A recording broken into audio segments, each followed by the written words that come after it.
Hello, I'm R.J. Gore, professor of systematic theology at Erskine Theological Seminary, and we're looking at the question, what is worship? Or to be even more precise, what is Christian worship? In order to answer that, we have to go all the way back to the beginning. In Genesis 2:15, we read these words, "The Lord God took the man and put him in the Garden of Eden to work it and keep it." So what was the job of the creature? To work and to keep. Literally, the word is guard. The garden. That was his task. So in order to give himself completely to God, he had to look after God's creation. Now, the thing that's fascinating about this is before the rupture, before sin brought a separation between God and the creature. So at this point, access to God was immediate. Remember, the Lord God would come into the garden in the cool of the day and meet with Adam. Well, this is what happens when you have unfettered access to God and sin is not a barrier. Those two words, work it and keep it, show up later in the Old Testament. They show up in Numbers chapter 3, on the other side of the fall into sin. And in Numbers 3, those two words are listed as the duties of the Levites are described. So what Adam was doing in the garden for all of the created order is what the Levites were to do regarding the tabernacle and later temple worship of God. So you see from the beginning, worship was simply the creature giving himself to the Creator in gratitude and service. Now, sin brings about expulsion from the garden. Sin brings about separation from God.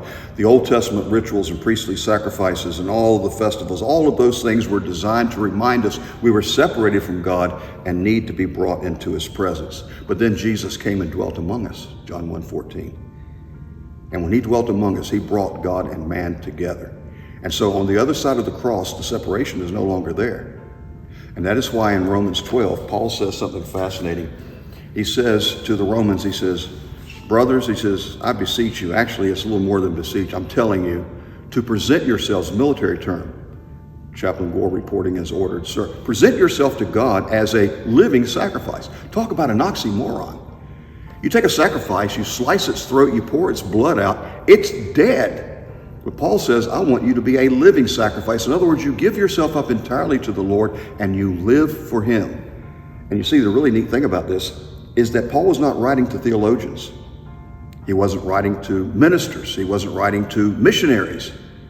He's writing to people, some of whom were farmers, some of whom may have been attorneys in that day, lawyers in that. In other words, the point is, it doesn't matter what you do and who you are, you can worship God fully by presenting yourself a living sacrifice, entirely giving yourself to the Lord. And when that happens, something marvelous takes place. Paul says when you do this, he says, by the renewing of your mind, you become conformed to God. And he uses two words here. He says, don't conform to this world. The word there is similar to our word, schematize. In other words, make something outwardly arranged in such a way that it fits. He says, don't do that. He said, instead, I want you to be totally transformed. And the Greek word there is metamorphosei.